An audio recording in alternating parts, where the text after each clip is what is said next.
Hey everyone, Phi Farley here. It's December 16th. Happy Wednesday, everybody. Hump day. We have got a daily best bet here that I like a lot. Following off yesterday's logic a little bit, I'm going to tune in a little bit about how the schedule's been changed due to COVID. See if we can't capitalize on that as we go through this college basketball season. Stay tuned for that. And coming off a hot day yesterday, nice win on Wofford, nice win on the daily best bet. Also nice win just in general on the day, 8-0 sweep. I love it. Great timing on that to cash in here before the holidays, kind of build the bankroll back up a little bit. So we'll keep it rolling here today. Got a couple plays posted on patreon.com/Phi Farley. Check those out, including this play already posted over there, and each and every day posted on patreon.com/Phi Farley. All right. So first I want to talk real quick about a unique scheduling setup that we have in 2020 due to COVID. And that is a lot of teams are traveling and playing back-to-backs, or they're playing the same team consecutively, whether it's not day in, day out back-to-back, but skipping one day and playing the same team again on the road or at home in a back-to-back game. We had this with the Manhattan, I believe it was Rider or Fairfield matchup here this last weekend. They played each other on Thursday, and I took, I want to say it was Rider. They ended up winning and covering. And then a few days later, Saturday, they played at same home court in Manhattan. And Manhattan got the win there, and we covered that line as well. Really unique dynamic that normally does not happen. But what we'll see, and what my theory is, you can take it for what it's worth, but what I believe will have happen is often a movement back towards the predictable outcome. So let me break that down real quick.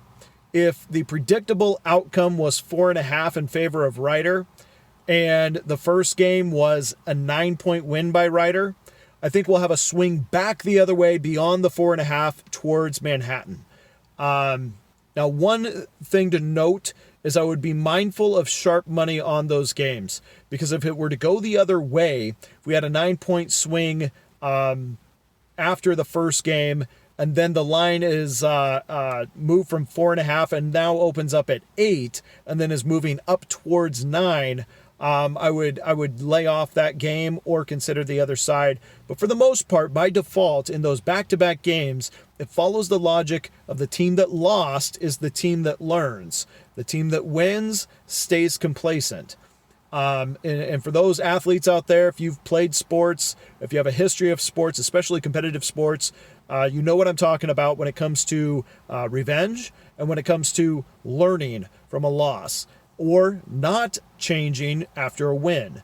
You do what works, you come back to the game, and you do what works. Again, now, adding to that dynamic, when it comes to sports betting, we've got a number to play with. We have a number in the line, in the spread, as a barometer of what's anticipated to happen in that game. In the Rider-Manhattan game, we saw Rider win by 9, yet the line opened up at 4.5 again. Interesting. You would think if the true line was 9, the lines makers would put it up to 9. They still believed it was 4.5, knowing we just saw Rider beat Manhattan by 9.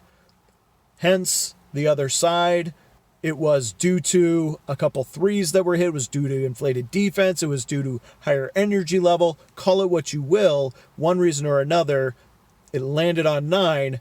Playing that game again, it can swing the other way, which is what happened. Manhattan getting the underdog win outright. I just want to point that out real quick as we go into this very unique schedule. The Big Sky is following that.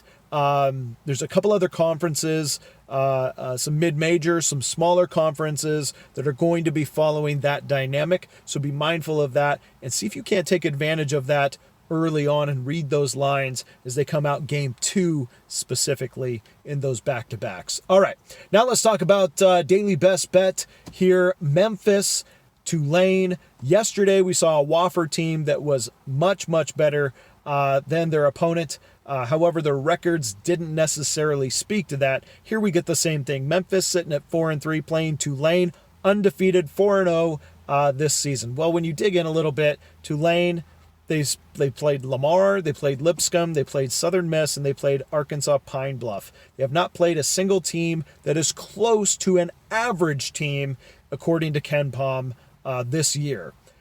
Each one of those games that have pretty close outcomes, except for Southern Miss. They won by 20. Lipscomb was a 2-point win, Lamar a 9-point win, and then an 11-point win against Pine Bluff.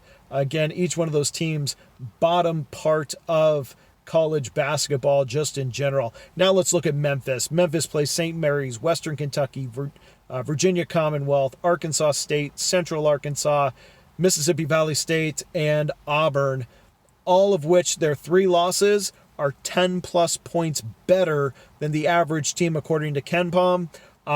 Every single one of those other teams, the smallest margin of victory, that was hard to say, was 17 points. This line right now is 9.5, open to 8.5 in favor of Memphis. As a 4-3 team against a 4-0 team, that's right on the road, open to 8.5 up to 9.5. Memphis is the right side here. I'm seeing money on the Tulane side. I think it's just Joe Public money. That's great. They can take that Tulane side because perception is the 4-0 team is the better team. That is not the case here. Memphis, according to KenPom, this line should be about 19.5, and then minus some home court advantage. I'm going to take that road team in the Tigers, getting the job done against Tulane, laying 9.5. Double-digit victory here for Memphis. I think it'll be somewhere in the 15 to 17 mark here against Tulane, giving them their first loss. Good luck, everyone, today. Check out my other picks, patreon.com/Phi Farley. We'll see you again soon.